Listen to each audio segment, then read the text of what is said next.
আঙুল চেটে খাওয়ার মতো চিংড়ি ফুলকপির রসা একবার খেলে কিন্তু বারবার খেতে ইচ্ছে করবে। এর জন্য ফুলকপি তো লাগছেই।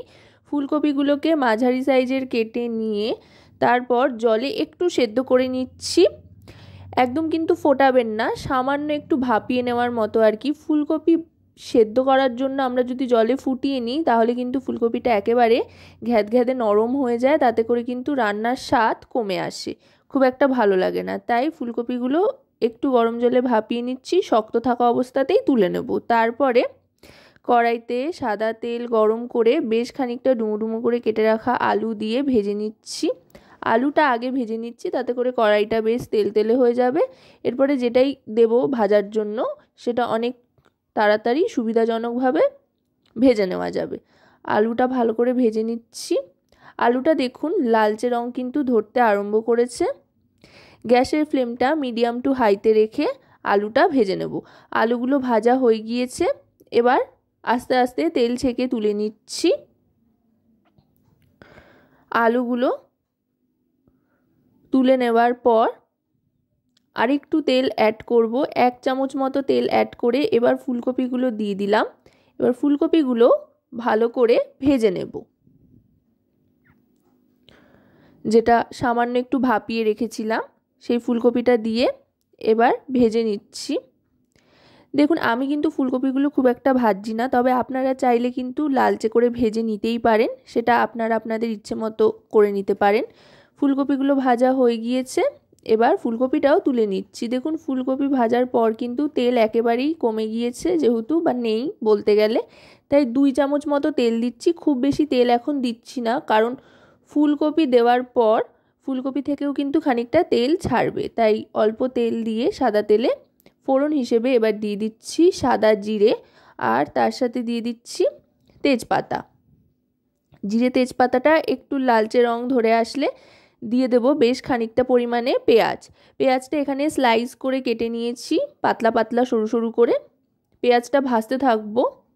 জিরে ফোড়ন দিয়ে পেঁয়াজ ভাজার দেখবেন খুব সুন্দর একটা গন্ধ ছাড়তে থাকে। যখন পেঁয়াজ ভাজার থেকে সেরকম সুন্দর একটা গন্ধ ছাড়তে আরম্ভ করবে আর পেঁয়াজটা বেশ নরম হয়ে আসবে, তখন এতে দিয়ে দিতে হবে আদা রসুন বাটা। আদা রসুন বাটা এখানে একসাথেই নিয়ে নিয়েছি। আদা রসুন বাটার সাথে এবার বেশ খানিকক্ষণ ভালো করে ভেজে নেব। এবার দিয়ে দিচ্ছি টমেটোর টুকরো। টমেটোর টুকরো দিয়ে আরও খানিকক্ষণ ভালো করে মিশিয়ে নেব। টমেটোটা রাফলি কেটে নিয়েছি। টমেটো আদা রসুন এই সমস্ত কিছুর কাঁচা ভাব চলে যাওয়া পর্যন্ত কিন্তু ভাজতে থাকতে হবে। তারপর দিয়ে দিচ্ছি পরিমাণ মতো নুন।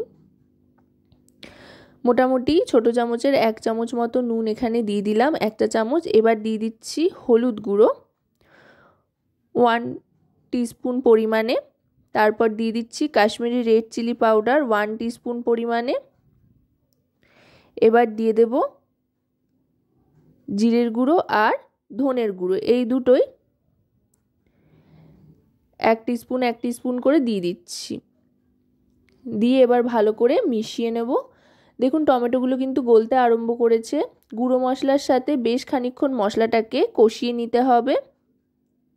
সামান্য একটু জল দিয়ে দিচ্ছি যাতে লেগে না ধরে। এই সময় কিন্তু গ্যাসের ফ্লেমটা মিডিয়াম টু লোতে রাখতে হবে আর খুন্তি চালাতে থাকতে হবে, যাতে মশলা পুড়ে বা লেগে না ধরে কড়াইয়ের সাথে, অথচ খুব সুন্দরভাবে ভাজা ভাজাও হয়ে যায় আর মশলা থেকে তেল ছাড়তে আরম্ভ করে, সেদিকে লক্ষ্য রেখে মশলা কিন্তু কষাতে থাকতে হবে। দেখুন মশলা থেকে কিন্তু তেল ছাড়তে আরম্ভ করেছে মোটামুটি। এবার নুন হলুদ মাখিয়ে রাখা চিংড়ি মাছটা দিয়ে দিচ্ছি।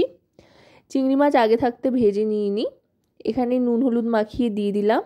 এতে করে চিংড়ি মাছটা হয়ে যাবে। চিংড়ি মাছ এমনিতেও সাধারণত খুব চটপট তৈরি হয়ে যায়। এবার আগে থাকতে ভেজে রাখা ফুলকপি আলু সবটা দিয়ে দিলাম, দিয়ে মশলার সাথে ভালো করে মাখিয়ে নেব। যেটা বলছিলাম যে ফুলকপি দেওয়ার পর কিন্তু বেশ খানিকটা তেল ছাড়বে, যেহেতু ফুলকপি ভাজার সময় তেলের ব্যবহার করেছিলাম। এবার ফুলকপি যেই তেলটা টেনে নিয়েছিল সেটা কিন্তু এবার তরকারির মধ্যে ছেড়ে দেবে, দেখবেন বেশ একটা তেল তেলে ব্যাপার এমনিই চলে আসবে। ফুলকপি আর আলু ভালো করে মশলার সাথে মিশিয়ে নিয়ে এবার দিয়ে দেব জল সেদ্ধর জন্য। খুব বেশি জল দেওয়ার প্রয়োজন নেই। ফুলকপি আর আলু যেহেতু আগে থাকতেই ভাজা সেদ্ধ করা, তাই সেদ্ধ হতে খুব একটা বেশি সময় লাগবে না। এবার কয়েকটা চেরা কাঁচা লঙ্কা দিয়ে ঢাকনা চাপা দিয়ে দেবো। 3 থেকে 4 মিনিট মতো অপেক্ষা করতে হবে ঢাকনা চাপা দিয়ে। 4 মিনিট বাদে ঢাকনাটা সরিয়ে নিলাম। দেখুন টকবক করে ফুটতে আরম্ভ করেছে। গ্যাসের ফ্লেমটা কিন্তু লোতে রেখে ঢাকনাটা অবশ্যই চাপা দেবেন। এবার আরও খানিকক্ষণ ফুটিয়ে নেব মিডিয়াম টু হাই ফ্লেমে দিয়ে। তারপর দিয়ে দিচ্ছি ধনেপাতা কুচি। এটা অপশনাল, তবে দিলে অবশ্যই দারুণ একটা ফ্লেভার আসবে। তবে যারা ধনেপাতা পছন্দ করেন না তারা নাও দিতে পারেন, আর যারা আমার মতো ধনেপাতা পছন্দ করেন তারা অবশ্যই দেবেন।